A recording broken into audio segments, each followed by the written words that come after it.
law enforcement does have some basic means of testing some things. You know, they got the very basic field kit for cocaine and stuff like that. But that's just, again, that's going to be a probable cause test. You know, does it indicate yes? Okay, well, now we have more than just my skills, knowledge, education, experience, and training telling me that I think this is cocaine as opposed to baking soda.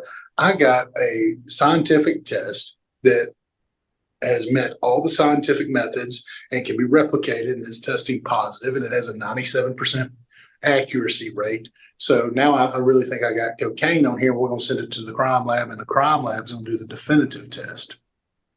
So they have some of those testing abilities. Now, as far as marijuana, again, they really just rely on their skills, knowledge, education, experience, training.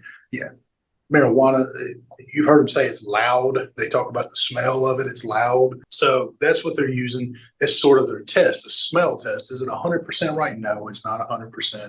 The gummies, whenever somebody hands them the gummies, they hand it to them in the package and they flip the package over and it says THC on it. Well, you know, that's marijuana to me. So I'm taking you in. And that's why I tell folks, don't admit to any of this stuff. Don't give them anything. They're called detectives. Let them detect. They're called investigators. Let them investigate. It ain't your job to do their job for them.